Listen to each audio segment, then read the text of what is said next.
Hello students, we have done in last 3 lectures of vector algebra, addition of vectors, subtraction, scalar multiplication of vectors, direction cosine, direction ratios, position vector and the vector joining 2 points. All these things we have done in first and second lecture, and in third lecture we have done a scalar product or dot product of two vectors. Now in this lecture we are doing the vector product or cross product of two vectors. Vector or cross product of two vectors. Vector product A by B is equal to mod of A mod of B sin theta. Scalar product था A dot B is equal to mod of A mod of B cos theta. अब यहाँ पे क्या है, vector product of A and B is vector A modulus vector B का mod और sine theta. इसके साथ में आप देख रहे हो ये एक मैंने लिखा है यूनिट वेक्टर n. ये यूनिट वेक्टर n क्या है? This is perpendicular to both A and B. Means this gives the direction. Means A by B ये जो वेक्टर प्रोडक्ट है, इसीलिए इसको वेक्टर प्रोडक्ट कहते हैं कि ये हमारे पास एक वेक्टर क्वांटिटी आती है, एक वेक्टर आता है A बाय B जब हम करते हैं. This is a vector quantity. क्यों? देखो ये स्केलर है, ये स्केलर है, साइन थीटा की वैल्यू स्केलर है, ये सारे नंबर है और इसको डायरेक्शन दे रहा है. कौन दे रहा है डायरेक्शन? ये यूनिट वेक्टर इसको डायरेक्शन दे रहा है. तो ये जो A बाय B होता है क्रॉस प्रोडक्ट होता है, ये A और B दोनों के ऊपर परपेंडिकुलर होता है. Means A by B is perpendicular to A also, A by B is perpendicular to B also. और एंगल इन दोनों के बीच में एंगल थीटा, वो हम यहाँ पर A और B के बीच में कोई भी एंगल हो सकता है थीटा, तो वो साइन थीटा हम यहाँ लिखते हैं. तो number 1 A by B is a vector. A cross B is a vector quantity and A cross B is equal to 0 if A is parallel to B. means if theta is equal to 0 or theta is equal to pi. how? देखो A cross B is equal to 0 if A is parallel to B. अगर A B के parallel है, A is parallel to B है, तो क्या है इनके बीच में एंगल? इनके बीच में एंगल क्या है? 0 है. ये एंगल 0 है और इनके बीच में एंगल क्या है? ये एंगल क्या है? अपोजिट डायरेक्शन में है, तो एंगल क्या है? Theta is equal to pi here, theta is equal to 0 here. तो थीटा इज इक्वल टू 0 है तो साइन 0 0 हो जाएगा और ये सारी प्रोडक्ट 0 हो जाएगी. तो A cross B is equal to 0 if A is parallel to B. Theta is equal to 0 और theta is equal to pi. और A cross B is equal to mod of A mod of B if theta is equal to pi by 2. means if A is perpendicular to B, अगर A B पे perpendicular है तो क्या होगा? A cross B is equal to mod of A mod of B sine theta. Sine 90 हो गया. Sign 90 क्या होता है? साइन पाई बाय 2 क्या होता है? Sine pi by 2 it is equal to 1 होता है. तो this is equal to A B. तो मोड ऑफ तो यहाँ पे क्या है? Mod of A mod of B sine pi by 2 क्या होगा? 1 होगा. और इसका मोड भी क्या होता है? इसका मैग्नीट्यूड भी क्या होता है? 1 होता है. तो mod of A by B is equal to A mod of A mod of B. और if theta is equal to 90 means if A is perpendicular to B. अब हम वही लेते हैं मुचुअली परपेंडिकुलर जो एक्सिस हैं, X axis, Y axis, Z axis. यहाँ पे आई जे के ये जो मुचुअली परपेंडिकुलर यूनिट वेक्टर्स लेते हैं हम, जो हमने स्केलर प्रोडक्ट में भी लिए हैं. तो बिल्कुल वैसे ही करेंगे. आई क्रॉस आई क्योंकि सेम वेक्टर हैं. साइन 0 0 अभी बताया. सेम वेक्टर्स हैं. अगर वेक्टर पैरेलल है तो थीटा 0 होता है, तो सेम वेक्टर्स में भी क्या होगा? थीटा 0 लिया जाता है. तो i cross I, J cross जे, के क्रॉस के सारे 0 आ जाएंगे. अब i cross j is equal to k. ये कैसे आया? देखो i cross j is equal to mod of i mod of j और साइन थीटा. आई और जे इनमें ये क्या म्यूचुअली परपेंडिकुलर है, इसलिए ये क्या हो गया? साइन पाई बाय 2 हो गया, साइन 90 हो गया. राइट. तो ये यूनिट वेक्टर n हो गया. तो ये 1 हो गया, ये भी 1 हो गया, ये भी 1 हो गया. तो ये यूनिट वेक्टर n क्या है? अभी आपको बताया, जब मैंने इसका फॉर्मूला बताया आपको अभी बताया कि this is the perpendicular to both A and B. This is the perpendicular to both I and J. I और जे दोनों पे परपेंडिकुलर क्या है के, क्योंकि ये तीनों ही म्यूचुअली परपेंडिकुलर हैं, एक दूसरे पे परपेंडिकुलर है, इसलिए आई और जे पे परपेंडिकुलर होगा के। ऐसे ही आई और के पे परपेंडिकुलर है जे, ऐसे ही इन दोनों पे परपेंडिकुलर है आई। तो यहाँ पे ये वेक्टर, यहाँ पे एन की जगह पे क्या आ जाएगा, के आ जाएगा। तो i cross j is equal to k, right. और अगर अपोजिट डायरेक्शन में लेते हैं, मीन्स जे क्रॉस आई करते हैं, तो थीटा जो है जे क्रॉस आई करते हैं तो ये माइनस किया जाता है, ठीक है। तो π/2 की जगह 3π/2 हो जाता है, 3π/2 में साइन नेगेटिव होता है, तो इसलिए ये माइनस किया जाता है अगर इसकी डायरेक्शन चेंज करते हैं तो। ऐसे ही जे क्रॉस आई के होगा, ये हम एक सर्कल लेके उस पर दिखा देते हैं आई जे के। तो जे क्रॉस आई के, ये k cross i is equal to j, देखो जे क्रॉस के नेक्स्ट ले लेंगे आई क्रॉस जे नेक्स्ट आ गया के, ऐसे ही के क्रॉस आई नेक्स्ट आ गया जे। अगर जैसे ये साइक्लिक ऑर्डर में ले रहे हैं, जैसे इसका ऑर्डर चेंज कर दोगे तो वो आगे भी माइनस आ जाएगा, राइट। तो अब है एंगल कैसे निकालना है, साइन थीटा। तो एंगल निकालने के लिए अब क्या करते हैं, हमें एंगल निकालने के लिए मोड लेना पड़ेगा दोनों तरफ। क्यों, क्योंकि यहाँ पे ये एक वेक्टर क्वांटिटी है, ये यूनिट मोड लेंगे तभी यूनिट वेक्टर जो है इसका n का जो मॉडुलस है वो 1 हो जाएगा और 1 से मल्टीप्लाई होगा, इसलिए हमें मोड लेकर ही यहाँ पर एंगल निकालना पड़ता है। तो मोड ले लेंगे तो मोड का मोड फिर से वही होता है, तो साइन थीटा। तो sine theta is equal to mod of, क्योंकि इसका मोड 1 हो गया, mod of A cross B by mod of A mod of B, ये आ गया साइन थीटा। तो अभी ये भी बताया आपको कि ए क्रॉस बी जो है, दिस इज, अगर इसकी डायरेक्शन चेंज कर देते हैं, मैं बी क्रॉस ए कर देती हूँ तो ये इसके इक्वल नहीं होता है, इसका नेगेटिव आ जाता है। इसका मतलब क्या हो गया, ये नॉट कम्यूटेटिव हो गए। जैसे डॉट प्रोडक्ट की थी A dot B is equal to B dot A, तो यहाँ पर जो स्केलर प्रोडक्ट वेक्टर प्रोडक्ट है, क्रॉस प्रोडक्ट है, दिस इज नॉट कम्यूटेटिव, ये कम्यूटेटिव नहीं है। बट कुछ और प्रॉपर्टीज हैं जो इसकी हैं। ए क्रॉस बी प्लस सी ये डिस्ट्रीब्यूटिव है, मीन्स इसको आप ऐसे लिख सकते हो ए क्रॉस बी प्लस ए क्रॉस सी, ऐसे ये लिख सकते हो आप, ए क्रॉस बी प्लस ए क्रॉस सी। ऐसे ए को आप राइट में भी ले सकते हैं, this is the left handed distributive law, और इस साइड लिखेंगे तो ये राइट हैंडेड डिस्ट्रीब्यूटिव लॉ हो जाएगा। और ऐसे इसको स्केलर से मल्टीप्लाई भी कर सकते हैं, जैसे मैं ले लिया lambda A cross B, lambda is any scalar, तो इसको मैं ऐसे भी लिख सकती हूँ लैम्डा ए क्रॉस बी, और इसको ऐसे भी लिख सकते हैं ए क्रॉस लैम्डा बी। मतलब ए के साथ भी स्केलर की मल्टीप्लिकेशन कर सकते हैं और बी के साथ भी कर सकते हैं, तब भी वही आएगा, या ए क्रॉस बी करके फिर स्केलर से मल्टीप्लाई करेंगे तब भी वही आएगा। ओके, तो इसके बाद हमने ये सारी प्रॉपर्टीज कर ली हैं वेक्टर प्रोडक्ट की या क्रॉस प्रोडक्ट की। अब है कि वेक्टर प्रोडक्ट या क्रॉस प्रोडक्ट कैसे निकालते हैं। जैसे कि टू वेक्टर्स आपको गिवन है, अभी हमने पीछे स्केलर प्रोडक्ट में किया है, टू वेक्टर्स गिवन है ए और a is equal to a1i plus a2j plus a3k, ऐसे ही b is equal to b1i plus b2j plus b3k। तो उनकी आपने डॉट प्रोडक्ट कैसे की है, कंपोनेंट वाइज मल्टीप्लिकेशन करते गए आप, a1b1 plus a2b2 plus a3b3, वो मैंने सारा आपको करके दिखाया था। ऐसे ही अब ए क्रॉस बी में आपने कैसे करना है, ए क्रॉस बी तो आपके पास एक वेक्टर क्वांटिटी आएगी, इसलिए हमें इसको ऐसे लेना है आई जे के, और जो टू वेक्टर्स हैं आपके उनके आप स्केलर कंपोनेंट्स ले लेंगे a1 a2 a3 b1 b2 b3 ऐसे ले लेंगे। और जो ए क्रॉस बी है वो ये डिटर्मिनेंट डाला है मैंने, ये डिटर्मिनेंट सॉल्व करेंगे।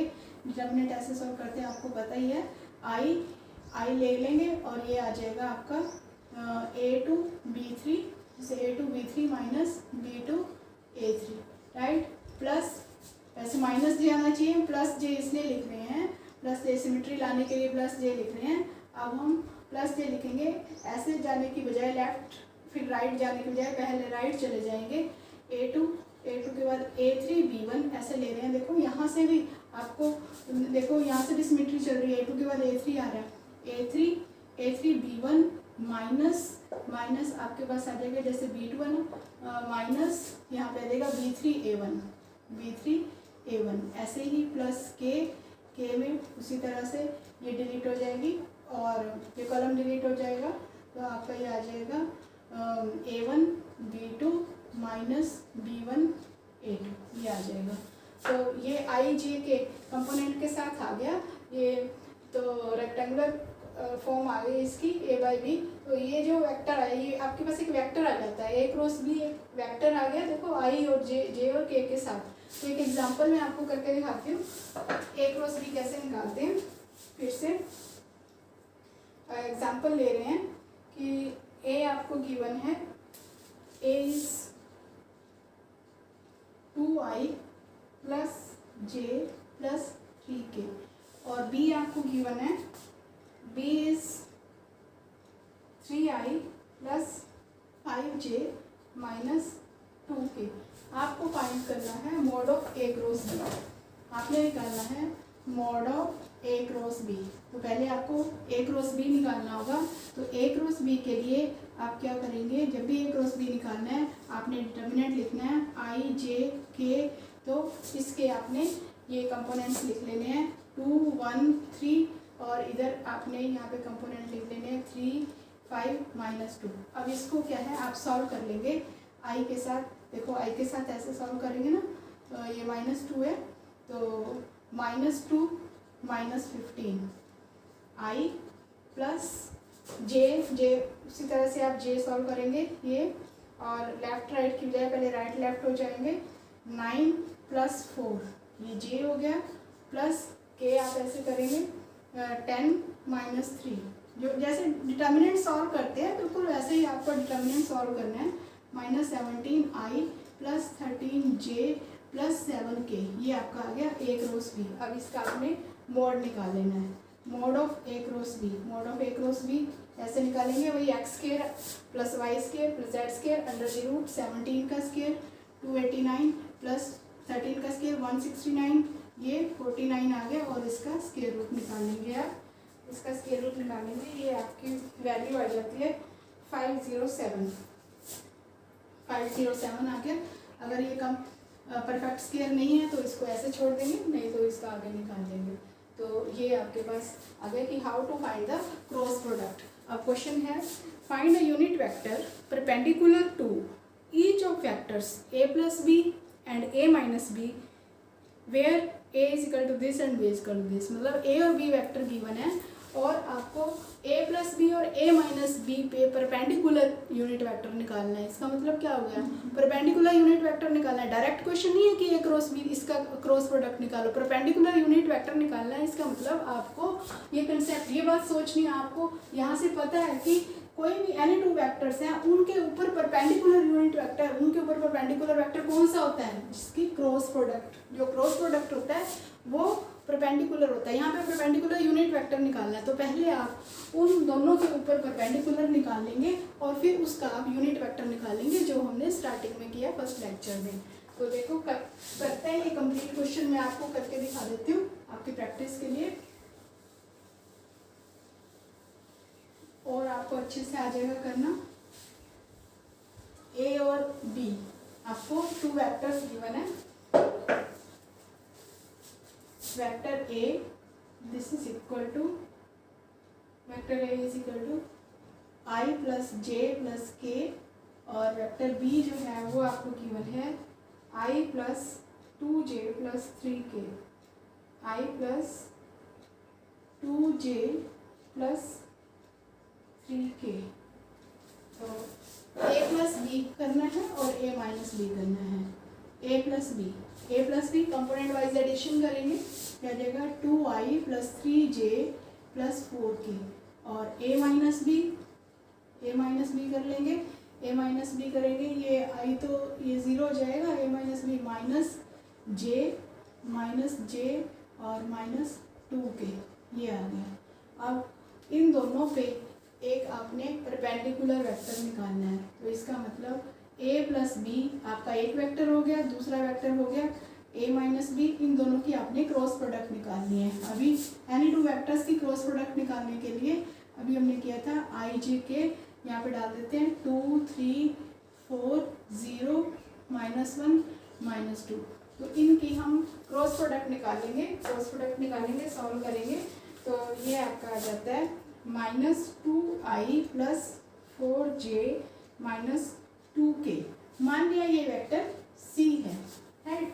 मान लीजिए ये वेक्टर सी है, तो हम क्या करते हैं, ये वेक्टर सी, ये जो वेक्टर आ गया, this is the perpendicular to both a plus B and a minus B. अब हमने, हमारा क्वेश्चन है find the unit vector perpendicular to a plus B and a minus B. तो यूनिट वेक्टर निकालना में आता है, यूनिट वेक्टर सी क्या होगा, vector C by its modulus, its mod. तो सी ये है आपका -2i plus 4j minus 2k, और इसका मोड नीचे लिख देंगे। मोड क्या होगा, रूट के अंदर क्या आएगा, 2 2 ज़ा 4, 4 प्लस 16 प्लस 4 रूट 24, तो -2i plus 4j minus 2k by root 24।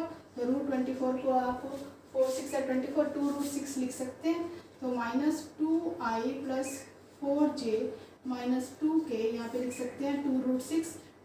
2 सबसे ऊपर और नीचे कैंसिल हो रहा है, तो ये आपका आ जाएगा i minus I plus 2j minus के बाय रूट 6, और इसको फिर और अच्छे से लिख सकते हैं -1 by root 6 i plus 2 by root 6 j minus 1 by root 6 k। तो ये जो वेक्टर है, this is the unit vector perpendicular to both i and j। तो ये तो हो गया हमारा क्रॉस प्रोडक्ट। अब क्रॉस प्रोडक्ट को यूज़ करके कुछ क्वेश्चंस होते हैं, कुछ प्रॉपर्टीज होती हैं जिसको आप इन अदर वर्ड्स एप्लीकेशन कह सकते हो। एप्लीकेशन क्या होता है, application of this formula, application of vector product. मतलब ये जो वेक्टर प्रोडक्ट निकाल रहे हैं, हम अभी सॉल्व करना सीखे हैं, इसकी एप्लीकेशन क्या है, मीन्स इसको हम कहाँ कहाँ यूज़ कर सकते हैं। तो इसकी एप्लीकेशन के लिए हम अभी 2 फॉर्मूलाज करेंगे। एक एप्लीकेशन है एरिया ऑफ ट्रायंगल निकाल सकते हैं when adjacent sides of the triangle are given, और दूसरी एप्लीकेशन है कि एरिया ऑफ पैरेललोग्राम निकाल सकते हैं when adjacent sides of the parallelogram are given. तो adjacent sides of the triangle are given, अगर एक ट्रायंगल के एडजेसेंट साइड्स गिवन है आपको, सपोज ये ए है, वेक्टर ए, और ये वेक्टर बी है, ये ए है और ये वेक्टर बी है, तो एरिया ऑफ ट्रायंगल क्या होगा, एरिया ऑफ ट्रायंगल होता है half of mod of A cross b. और area of parallelogram, area of parallelogram जो है वो होता है एरिया ऑफ पैरेललोग्राम, पैरेललोग्राम होता है mod of A cross B if A and B are two adjacent sides of the parallelogram। तो एक क्वेश्चन कर लेते हैं, दोनों का एक एक क्वेश्चन कर लेते हैं। क्वेश्चन है find the area of the triangle having points, points given है आपको, having points, find the area of the triangle having points A B C, ऐसे दिया हुआ है, having points A B C। A है 1 1 1 और B है 1 2 3 और C है 2 3 1 2 3 1, राइट। तो अब हमने क्या करना है, एरिया ऑफ ट्रायंगल निकालना है यूजिंग वेक्टर प्रोडक्ट। तो क्या करेंगे, adjacent sides, if the adjacent sides are given, मतलब ए और बी के एडजेसेंट साइड्स होनी चाहिए, तो मतलब ए बी और ए सी निकाल लें हम, वेक्टर ए बी और वेक्टर ए सी। तो पहले वेक्टर ए बी निकाल लेते हैं। वेक्टर ए बी कैसे निकालते हैं, अभी आपको पिछले लेक्चर्स में मैंने करवाया दिस कोऑर्डिनेट वाइज।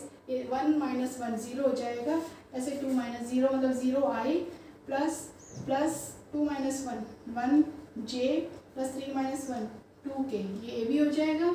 और ए सी ये एडजेसेंट साइड है, 2 - 1 i 3 - 1 ये 3 - 1 2j ये 1 - 1 k 0k, राइट।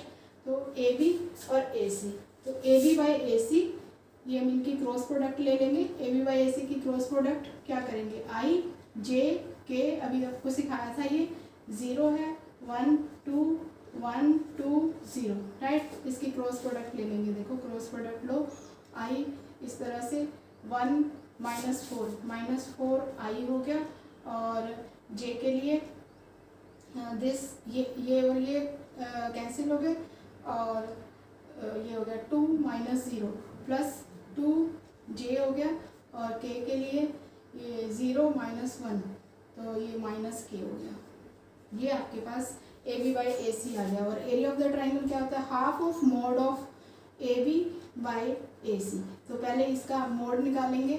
मोड क्या होगा, 4 4 16 प्लस 4 16 प्लस 4 20 प्लस 1 21, तो ये आपका आ जाएगा √21। ठीक है, कर लोगे ना मोड। इसका मोड कैसे होगा, मोड निकालते हैं ना, x square plus Y square plus Z square into the root. 4 4 16 plus 4 20 plus 121, तो 1/2 √21। ये क्या आ गया, एरिया ऑफ ट्रायंगल आ गया।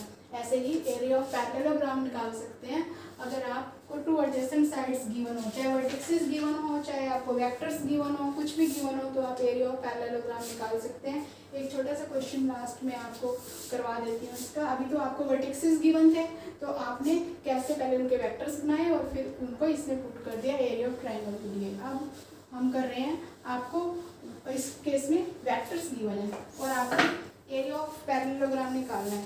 ये वेक्टर एनसीईआरटी का ही क्वेश्चन है। CI plus J plus 4K और वेक्टर B गिवन है आपको I minus J plus K। तो क्वेश्चन है find the area of the parallelogram whose adjacent sides are given by the vectors. तो area of the parallelogram निकालना है, आप क्या करेंगे, A बाय B, इसकी क्रॉस प्रोडक्ट निकालेंगे जैसे अभी हमने निकाली थी, I J K। तो ये क्या हो गया, 3 1 4 1 माइनस 1 1। तो ये वैल्यू, इसको जब आप सॉल्व करेंगे तो ये आपके पास आ जाता है 5i प्लस जे माइनस 4k, 5i प्लस जे माइनस 4k। तो एरिया ऑफ द पैरेललोग्राम क्या होगा, mod of A cross B। इसका मॉडुलस निकालेंगे, 25 प्लस 1 प्लस 16। तो ये देखो कितना आ गया, 17 प्लस 16, ये आ गया √42। 26 प्लस 16, ये √42 आ गया, √42। तो ये √42 स्क्वायर यूनिट्स क्या आ गया, ये एरिया ऑफ द पैरेललोग्राम आ गया। तो in this way, in these 4 lectures we have done the introduction, what are the vector quantities, what are the scalar quantities, how to represent vector and scalar quantities on the north, south, east, west, this diagram, and direction cosines, direction ratios, addition of the vectors, component wise addition, and angle between the two vectors when dot product is given, angle between the two vectors when cross product is given, dot product, cross product की सारी properties, और last में हमने application of the cross product, application of the vectors to find the area of the triangle and area of the parallelogram. In this way, this completes the chapter of vector algebra. Thank you.